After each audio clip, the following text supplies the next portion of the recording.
या आठवड्यामध्ये एकूण पाहिलं तर रुग्णसंख्या आणि पॉझिटिव्हिटी दर हा नक्कीच आता 5% राज्याचा पाहिलं तर आपण आता आलेला आहे, एकूण राज्याचा. पण काही जिल्हे मात्र अद्यापही पॉझिटिव्हिटीमध्ये असतील आणि जे निकष किंवा निर्बंध लावले आहेत त्यामध्ये जे काही निकष लावले म्हणजे तुमच्या ऑक्सिजन बेडची उपलब्धता, किती एकूण ऑक्युपाईड बेड आहेत, ICU बेड आहे, O2 बेड आहे आणि त्या जिल्ह्यातील पॉझिटिव्हिटी रेट ह्या सगळ्याचा विचार केल्यानंतर आजच्या तारखेमध्ये मला वाटतं की जवळपास 15 जिल्हे हे लेवल 1मध्ये आहेत. यामध्ये अहमदनगर, धुळे, जळगाव, परभणी, नांदेड, जालना, लातूर, अमरावती, यवतमाळ, वाशिम, नागपूर, वर्धा, चंद्रपूर, भंडारा आणि गोंदिया. आणि लेवल 2मध्ये नंदुरबार आणि हिंगोली. बाकी मुंबई शहर, उपनगर, ठाणे, पालघर, नाशिक ही लेवल 3मध्ये आहे. आणि लेवल 4मध्ये सातारा, कोल्हापूर, सिंधुदुर्ग, रायगड आणि रत्नागिरी. आता जे निकष ठरवले गेले त्या लेवलनुसार ते निकष या ठिकाणी कायम त्या लेवलला राहणार आहे. आणि या संदर्भात जो निर्णय SDMने घेतलेला होता त्याचप्रमाणे या निकषाची अंमलबजावणी राज्यात सुरू राहील. मी काल बोलताना म्हणालो की ज्या जिल्ह्यात रुग्णसंख्या वाढेल तर हा बोलण्याचा माझा उद्देश हाच होता की लोकांच्या हातात आता त्या जिल्ह्यातील परिस्थिती सुधारायची, बिघडवायची ही परिस्थिती लोकांच्या हातात आहे. कारण जिल्ह्याला त्याचे अधिकार आता आम्ही दिलेले आहेत. त्या लेवलमध्ये तो जिल्हा असेल तर त्या जिल्ह्याला वरच्या लेवलवर यायचं असेल तर त्या जिल्ह्यामध्ये लोकांना विश्वासात घेऊन किंवा लोकांमध्ये अवेअरनेस लोकांमध्ये पसरून एकूण परिस्थितीमध्ये बदल घडवण्याचं कामसुद्धा प्रशासनाबरोबर लोकांचं सुद्धा आहे. म्हणून आम्ही हे आवाहन करताना लोकांनाच आता विनंती करतो की बाबांनो, तुमचा जिल्हा जर तुम्हाला सवलती हव्या असतील, तुमच्या जिल्ह्यामध्ये अधिक व्यवसाय असतील, व्यवहार असतील, तिथल्या इंडस्ट्री असतील, या सगळ्या जर नॉर्मल आणायच्या असतील तर तुमचा जिल्हा हा जर 4मध्ये असेल तर 3मध्ये, 2मध्ये कसं येईल यासाठी त्या जिल्ह्यातील जनतेच्यावर आता निर्भर आहे. म्हणजे उदाहरणार्थ मास्क घालणं, गर्दीत जाणं टाळणं आणि स्वतःची काळजी घेणं, हे काही गोष्टी आहेत त्याच्यातून त्यांना नक्कीच अलिप्त राहता येईल किंवा या साथीपासून दूर राहता येईल आणि ही कोरोनाची साथ पसरणार नाही अशा पद्धतीनं जर त्या जिल्ह्यातील जनतेने सहकार्य केलं तर म्हणून त्या जिल्ह्यातील जनतेवर निर्भर आहे की आता ही लेवल कुठल्या लेवलवर तो जिल्हा ठेवायचा, हे आता सरकारवर निर्भर नाही. ही लेवल करून दिलेली आहे. लोकांचं अपेक्षित सहकार्य मिळालं तर ती लेवल त्या जिल्ह्यातील परिस्थिती सुधारून लेवलसुद्धा वाढू शकेल, कमी होऊ शकेल. म्हणजे म्हणून मला जनतेला या निमित्तानं आवाहन करायचं आहे, कोरोना संपलेला नाही. आजही आपण पाहिलं तर 10,000च्या आसपास नवीन रुग्ण आलेले आहेत आणि रुग्ण बरी होण्याची संख्या ही 7,000च्या जवळपास आहे. ही मधातल्या 8-10 दिवसामध्ये रुग्णसंख्या बरी होण्याची वाढली होती आणि पॉझिटिव्हिटी ही आपला पॉझिटिव्ह रुग्णसंख्या जे होतं ते कमी झाले होते. रुग्ण संख्या कमी झाली आणि रुग्ण बरे होण्याची संख्या ही वाढली होती. आता उलट झालेला आहे 2-3 दिवसामध्ये. रुग्णसंख्या ही वाढते आहे आणि रुग्ण बरे होण्याची संख्या आहे ती कमी होत चाललेली आहे. याचाच अर्थ असा की पुन्हा काळजी घेण्याची आवश्यकता त्या ठिकाणी त्या जिल्ह्यातील लोकांची आहे. सर, मुंबईचा जर विचार केला तर ST सेवा बंद झालेली आहे. अशात बेस्टवरचा ताण जर एकीकडे वाढत असता तर रेल्वेबाबत काही निर्णय घेण्यात आलाय का? आता मुंबईच्या संदर्भात एकूण परिस्थिती आपण पाहिली तर लेवल 3मध्ये मुंबई शहर असेल किंवा उपनगर असेल किंवा ठाणे असेल, ही 3 म्हणजे जवळपास बाउंड्रीवर आम्ही आहोत आणि अशा परिस्थितीमध्ये अत्यंत काळजी घेण्याची आवश्यकता आहे. शहरामधली परिस्थिती सुधारत चाललेली आहे आणि थोड्याशा आपण लोकांच्या सुविधेसाठी पुन्हा अधिक परिस्थिती बिघडणार नाही याची काळजी अत्यंत घेणं आवश्यक आहे. म्हणून बस सुरू केल्या तरी बेस्ट सुरू आहे. आणि लोकल रेल्वेचा विषय जो आहे तो या ठिकाणी लेवल सुधारली तर त्या लेवलमध्ये आलं की तो नक्की होईल. आता 3 लेवलवर आपण रेल्वेला नंबर 1 वर आलो, लेवल 1 वर आलो तर मग त्या गोष्टी त्यांना सुरू करता येतील. आता 3 वर असताना आता काहीच करता येत नाही. जे काही नियमावली बनवून दिलेली आहे त्या नियमावलीतच त्यांना ते काम आणि सवलती द्यावे लागतील. तुम्ही म्हणताय की लेवल 3 वर असेल तर आपल्याला ज्या काही सवलती दिल्या त्याच्यातच आपल्याला करावं लागेल. पण पुण्याचं उदाहरण आपण घेतलं तर पुण्यामध्ये मॉल्स उघडे केले, रात्री 10 वाजेपर्यंत हॉटेल्स चालू आहेत. तर कुठे ना कुठे हे व्हायलेशन नाही का? कारण का जे नियम राज्य सरकारने आपल्याला दिलेले आहेत त्याचं कुठे ना कुठेतरी जे स्थानिक संस्था आहेत किंवा आपण म्हणूया कॉर्पोरेशन आहे त्याचा गैरफायदा घेतात असं वाटत नाही का? नाही, हे बघा, आम्ही सांगितलं आहे ते लेवल जरी असली तरी त्या जिल्ह्यातील एकूण परिस्थितीचा अभ्यास करून परिस्थितीचा माहिती घेऊन त्या जिल्ह्यातील निर्बंध कमी करावेत लावावेत हे स्थानिक प्रशासनाला अधिकार दिलेले आहे. त्यांना वाटत असेल की आमचा आता पॉझिटिव्हिटी रेट फार कमी झालेला आहे तर आपण अधिकची सवलत दिली पाहिजे. उद्या वाढली तरी जबाबदारी त्यांचीच असणार आहे. आज जरी 2 आठवड्याभरासाठी सवलत दिली आणि उद्या जर ती रुग्णसंख्या वाढली, पॉझिटिव्हिटीचा रेट वाढला, तुमचे O2 बेड वाढले, ICU बेड वाढले तर ते लेवलवर आहे ना, मग ते पुन्हा रिस्ट्रिक्ट करावं लागणार, पुन्हा कडक करावं लागणार निर्बंध. पण त्या ठिकाणी त्या जिल्ह्यातील प्रशासनावर हे सगळं निर्भर करत आहे. सर, आज संभाजीराजे आणि छत्रपती उदयनराजे यांची भेट झाली आणि कुठतरी मराठा आरक्षणाच्या संदर्भातील लढाई दोन्ही राजे एकत्र लढणार आहे. कशा पद्धतीने बघता या भेटीकडे? असं आहे की दोनही राजे एकत्र येण्याला आनंदच आहे. शेवट कुठल्या समाजाच्या प्रश्नासाठी राजे दोनही एकत्र येऊन मराठा समाजाला न्याय देण्याची भूमिका जर त्यांनी मांडली असेल तर त्यांचं निश्चित स्वागतच केलं पाहिजे. आणि आम्ही दोनही राजांना विनंतीही करणार आहोत की मराठा समाजाच्या प्रश्नाबरोबर काही OBCचे प्रश्न असतील तरी दोनही राजांनी एकत्र यावं आणि आम्हालाही सहकार्य करावं. म्हणजे समाजातील, कारण राजे हे जनतेचे असतात, रयतेचे असतात, त्यामुळे त्यांच्याकडनं आमची अशी अपेक्षाही असणार आहे. राहिला विषय की आपण उद्याच्या त्यांची भूमिका त्यांनी जाहीर केलेलीच आहे 16 तारखेपासून आंदोलनाची, आणि हक्कासाठी आंदोलन करणं काही त्यात गैर नाही असं माझं मत आहे. ओबीसी आरक्षणासाठी या ठिकाणी परिषद बोलवली जाणार आहे. कशा पद्धतीची तयारी असणार आहे आणि त्याच्यात महत्त्वाचं म्हणजे मराठ्यांना आपल्या ओबीसीला मागासवर्गीय नेमणुकी संदर्भात तुम्ही भूमिका घेतली होती, मात्र अजूनही आयोग स्थापन झालेला नाहीये. नाही, आयोगाची स्थापना झालेली आहे. फक्त त्या संदर्भातला गॅजेट प्रसिद्ध व्हायचं आहे. ते गॅजेट प्रसिद्ध होण्यासाठी गेलेलं आहे आणि ते 1-2 दिवसामध्ये होईल. आयोगाचं पूर्ण सही झाली, मुख्यमंत्री मोदींची झाली, आमची झाली आणि ते गठन झालेलं आहे. राहिला विषय की आम्ही जे 2 दिवसीय शिबिर घेतो तर OBC समाजाचे अनेक प्रश्न आहेत. ते प्रश्न घेऊन त्या शिबिरामध्ये चर्चा करावी. माझ्याकडे माझा विभाग आहे OBC, नवीन विभाग आहे. आता माझ्याकडे समाज कल्याणची जो सामाजिक न्याय विभाग आहे त्या विभागाचे अधिकारी मला जोडले गेले. माझ्याकडे पूर्ण वेळ कुठलीही इस्टॅब्लिशमेंट नाही, त्यांच्या भरोशावर मी राहतो. मला मंजूर करून दिलीत पदं पण भरायला मंजुरी नाही. बिना म्हणजे इस्टॅब्लिशमेंटचा माझं खातं आहे. मी विनंती केली आहे मुख्यमंत्री महोदयांना की मला वेळ द्या, आम्ही वेळ मागू, त्यांच्याबरोबर बैठक घेऊ. अजितदादांनाही पत्र दिलं आहे की आम्हाला जे काही समाज कल्याणाकडून 300-350 पदं तुम्ही देणार आहात ते तातडीनं आम्हाला द्या. समाज कल्याण विभाग ते सोडायला तयार नाही आणि बिना कर्मचारी अधिकाऱ्याच्या भरोशावर खातं कसं सांभाळणार हा मोठा प्रश्न आहे. त्यासाठी त्यांना विनंती केली आहे ना. आणि आम्हाला सरळ सेवा भरतीने मंजुरी मागितली आहे. तो फायनान्सकडे विषय आहे, त्याला मिळाली मंजुरी तर पुढे जाता येईल. विषय असे अनेक आहेत की ज्यामध्ये 8 जिल्ह्यातील OBCंचा कमी झालेलं आरक्षण आहे. त्यामध्ये फार अत्यल्प आरक्षण मिळतो आहे जिल्हा स्तरावर क्लास 4च्या क्लास 3च्या जागेसाठी. त्याबरोबर या पेसामध्ये अनेक गावाचा विषय आलेला आहे की तिकडे पेसामध्ये ट्रायबलची संख्या, कारण सेन्सस न झाल्यामुळं काही गावं अशी आहेत की 2%ही शेड्यूल टाईपची लोकं नाही, पण तो गाव पेसामध्ये आलेला आहे. तर तिथल्या आदिवासी लोकांनाही वाटतंय की ही गावं त्यातून वगळली गेली पाहिजे.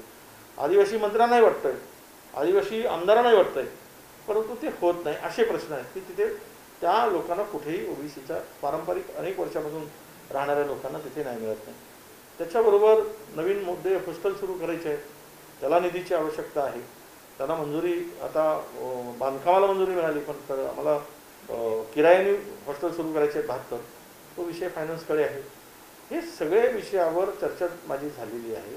आणि मला तरी आत्ता या शिबिरामध्ये की तुमचं राजकीय आरक्षण कमी जे झालेलं आहे त्या आरक्षणाच्या संदर्भात आपली काय स्ट्रॅटेजी असली पाहिजे, आपली काय भूमिका असली पाहिजे. कारण हे आरक्षण आता सुप्रीम कोर्टाने नाकारलेलं आहे. आम्ही लढाई लढायची तर राज्याच्या विरुद्ध लढून उपयोग नाही, केंद्राच्या विरुद्ध लढून उपयोग नाही. कारण केंद्राने त्या संदर्भात कायदेच केले पाहिजेत, बदलले पाहिजेत. जो कायदा मराठा समाजाच्या संदर्भासाठी सुप्रीम कोर्टाने निर्णय दिला की 50%च्या वर आरक्षण गेल्यामुळे ते रद्द केलं, त्याचप्रमाणे ओबीसीच्या सुद्धा आरक्षणाला, राजकीय आरक्षणाला 50%च्या वर गेल्यामुळेच रद्द केलेलं आहे, नाकारलेलं आहे. पण दोघांनाही 50%ची मर्यादाच घातली सुप्रीम कोर्टाच्या निर्णयामध्ये. 5 बेंचचा निकाल असेल किंवा 3 बेंचचा निकाल असेल.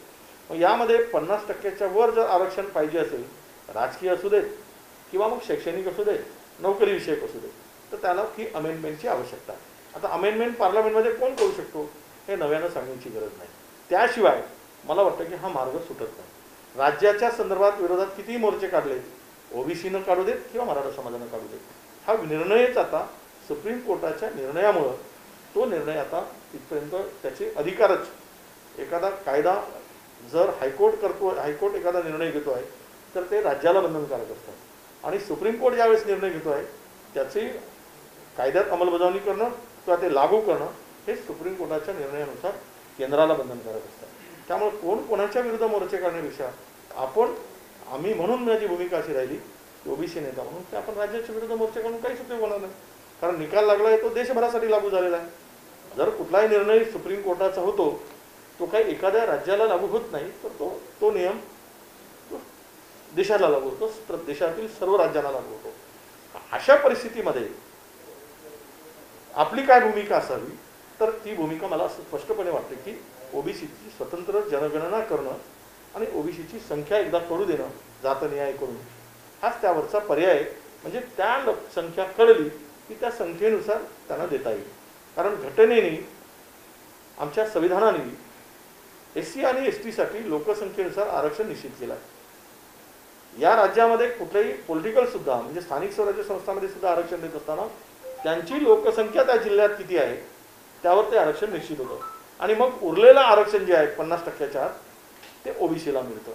परंतु जर एखाद्या जिल्ह्यामध्ये 50%पर्यंतचं रिझर्वेशन जे असेल आणि 40, 45, 48% एससी एसटी गेले असतील तर उर्वरित 2-3% आरक्षण हे आपल्या ओबीसीला मिळतं. कारण ओबीसीची जनगणना किती, संख्या किती यावर काही निर्णय झालेला नाही. म्हणून तो निर्णय होण्याची आवश्यकता आहे, ती संख्या करण्याची आवश्यकता आहे. एकूण किती ओबीसीची संख्या आहे तर त्याला सेन्सस शिवाय मला वाटतं की दुसरा उपाय नाही. जनगणना करणं हाच उपाय आहे. राज्यांनी स्वतंत्र अधिकारामध्ये ती करून घ्यावी अशी विनंती मी सरकारला माझ्या माध्यमातून ही विनंती मुख्यमंत्री महोदयांना करणार आहे. यापूर्वी पत्र दिलेलं आहे आणि पुन्हाही ती विनंती करणार आहे. हा निर्णय समुपचाराने व्हावा आणि ओबीसीचा जे काही जावलं ही. आणि आता विषय असा आहे की आम्ही उद्या इम्पिरियल डेटा तयार करू, कोर्टात जाऊ. हा राज्यापुरती विषय नाही तर तो विषय मग सगळ्या राज्यांना लागू होईल, सगळ्या राज्याकडून ती मागणी येईल. त्यामुळे हा विषय राजकारणाची स्वरूपातून त्याला न बघता राजकीय सीमेच्या पलीकडे जाऊन या विषयाला हाताळावं लागतं आणि ते सगळ्यांनी एकत्र येऊन ते विषय हाताळले गेले पाहिजेत, तर हे विषय सहज सुटू शकतात.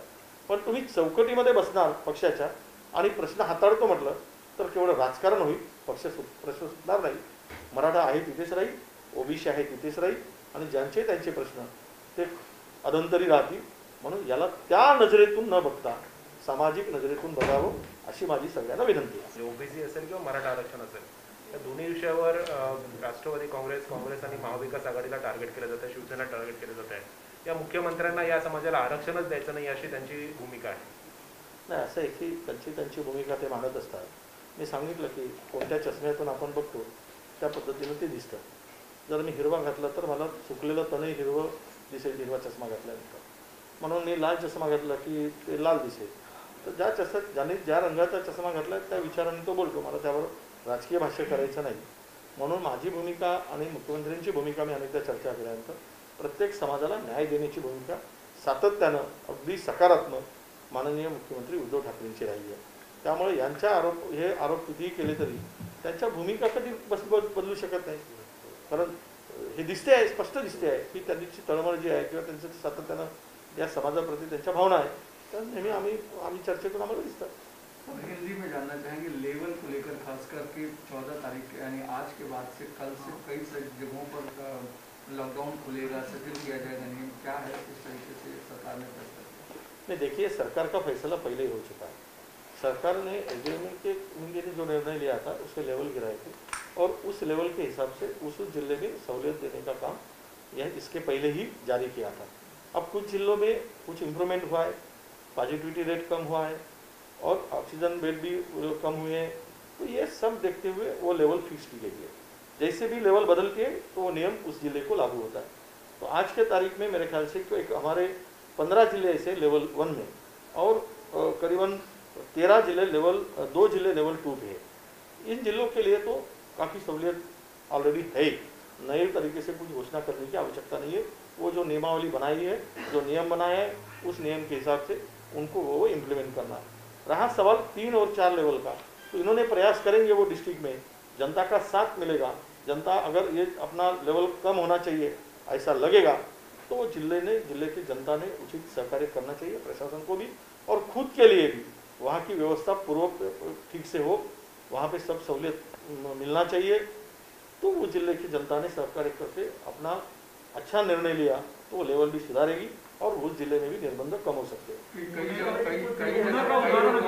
स्पेसिफिकली पुणे का उदाहरण अगर ले, जो लेवल 3 में आता है लेकिन फिर भी वहाँ पे जो रिलैक्सेशन दिए गए हैं वो लेवल 2 या लेवल 1 की तरह दिए गए हैं. आपको लगता नहीं कि अगर बड़े पैमाने पे हम देखें तो डिस्ट्रिक्ट अथॉरिटीज जो है वो आपने जो अधिकार उनको दिया है उसका कहीं ना कहीं वो गलत इस्तेमाल कर रही है, या फिर ये पूरी सिस्टम जो बनाई गई है ये पूरी तरीके से फेल है अगर डिस्ट्रिक्ट अथॉरिटीज इस तरह से डिसीजन? देखो, अगर कुछ सिस्टम जो बनाई गई है उसके खिलाफ में जाकर कुछ कदम उठाते भी है तो कल लेवल और क्या कम होने का चांसेस नहीं है. लेवल बढ़ेगी तो फिर से कड़क निर्बंध और लागू करना पड़ेगा. तो जो प्रशासन को हमने जिला लेवल पे जो अधिकार दिया है कि तुमको उस जिले की टोटल जो परिस्थिति है उस परिस्थिति में उनको अधिकार प्राप्त है कि वो क्या सहूलियत दे, क्या नहीं दे और किस प्रकार के निर्बंध लगाए. अगर उनको लगता है कि हमने थोड़ा शिथिल करने से अभी परिस्थिति में कोई बदल नहीं आएगा तो उनका अधिकार है. अगर कल बढ़कर वो 4 लेवल पे जाते हैं तो निश्चित रूप से उनको छूट नहीं मिलेगी और निर्बंध फिर से कड़क हो जाएंगे. आज जो है उससे भी ज़्यादा हो जाएंगे. तो ये सब मैं फिर से कहता हूँ कि जिला लोकल लेवल पर वो अधिकार प्राप्त किया गया है. उनको जो लगता है वो निर्णय लेंगे. अगर कुछ परिस्थिति गड़बड़ हो गई तो उसके लिए भी वही जिम्मेदार रहेंगे. कि कई जगहों पर आपने कहा कि केसेस बढ़ रहे हैं, घटने की बजाय बढ़ रहे हैं 3-4 दिनों में, और ऐसी स्थिति रही तो फिर प्रतिबंध करें? नहीं, देखिए, जो लॉकडाउन में जो हमने निर्णय और नियम लगाए थे और उसको शिथिल करने का काम किया गया था कि लोगों का व्यवसाय था वो रुक गया था. काफ़ी लोगों का रोजगार का प्रश्न था, इंडस्ट्री बंद पड़ी थी, इकोनॉमी पूर्णतः रूप से खराब हो चुकी थी. बहुत सारे लोगों का जो छोटा मोटा व्यवसाय है लोन लेकर आज बर्बाद हो चुका है, वो बैंक का EMI नहीं भर पाएगा. ये सब परिस्थिति देखकर और कुछ ना कुछ तो इसमें सहूलियत देने की आवश्यकता थी, वो दी गई, देने का प्रयास किया गया. अब परिस्थिति ऐसी होगी कि लोग उसका थोड़ा गलत भी फायदा उठाएंगे. है, थोड़ा सा लोगों में अवेयरनेस की कमी थी ऐसा हम समझेंगे और गर्दी ज़्यादा होने लगी. जहाँ क्राउड बहुत खुला बाजार में और जगहों पर आपको दिखने को मिला, तो इससे पेशेंट बढ़ रहे, पेशेंट की छुट्टी कम हो रही और पॉजिटिविटी जो था वो रेट जो था पहले ही कांस्टेंट हो, पर एक संख्या हम देखेंगे कि कोविड पॉजिटिव पेशेंट बढ़ रहे और जो डिस्चार्ज होने की पेशेंट है वो बड़े हैं और पेशेंट कम हुए हैं कुछ जिले में और कुछ डिस्ट्रिक्ट में पेशेंट बढ़ रहे हैं और डिस्चार्ज कम हो रहे हैं. महाराष्ट्र की ओवरऑल 2-3 दिन की अगर सिचुएशन आप देखेंगे तो वही दिखता है कि पेशेंट बढ़ रहे हैं और डिस्चार्ज होने के पेशेंट जो है वो कम हो रहे हैं. तो इसका मतलब ये है ये ठीक नहीं है, संकेत ठीक नहीं है. तो इसीलिए कुछ ये इसके बारे में लोगों को हम आगाह कर रहे कि आपकी अगर लेवल बदल गई तो फिर से कड़क निर्बंध शुरू होगा। अब पब्लिक ट्रांसपोर्ट की बात करें तो पब्लिक ट्रांसपोर्ट पर क्या, जैसे मुंबई को लेवल 3 में अभी भी रखा गया है, पब्लिक ट्रांसपोर्ट को लेकर के ट्रैफिक इतना ज़्यादा शहर में है, उसको लेकर नहीं, मुंबई ऐसे है कि ये कैपिटल है, मुंबई का पॉपुलेशन, आसपास के बड़े बड़े शहर है, इनमें बाहर से आने वाले लोगों की संख्या है, यहाँ पे ये सब दिखते हुए आज मुंबई अच्छी तरह से ये मुंबई को संभल चुके हैं और हमने ज़्यादा ही इसमें सहूलत दिया तो मुंबई से स्प्रेड होने से कोई रोक नहीं सकता, मुंबई में पेशेंट बढ़ने में कोई रोक नहीं सकता, इसीलिए आहिस्ता आहिस्ता कदम उठाने पड़ेंगे और सिचुएशन को ध्यान में रखते हुए कुछ निर्णय लेने पड़ेंगे। इसीलिए बस का जो सुविधा बंद कर दिया ट्रांसपोर्ट का, पब्लिक ट्रांसपोर्ट का, उसी का एक रहेगा। बेस शुरू है, रेलवे भी शुरू है, पर आवश्यक सेवा के लिए शुरू की गई है।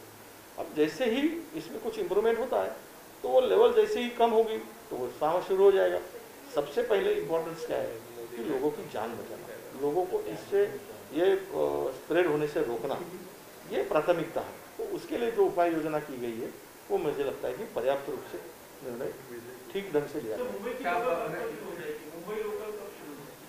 नहीं, अभी देखिए लेवल जब लेवल आज 3 लेवल पे तो रेलवे शुरू होने का सवाल ही नहीं। जब लेवल 1 पे मुंबई आएगी तो ऑटोमेटिक रेलवे का भी बारे में सोचा जाएगा। पब्लिक ट्रांसपोर्ट में क्या बस सेवा बंद कर दी, जो 100% बस सेवा शुरू थी मुंबई में, क्या उसको बेस्ट को कि जो सार्वजनिक सेवा थी उसको बंद करने का फैसला किया गया है क्या लोगों के? नहीं, बस का तो अपने बेस्ट का तो बसेस शुरू है, उसको कोई अभी प्रावधान रोकने का प्रावधान नहीं है बंद करने का।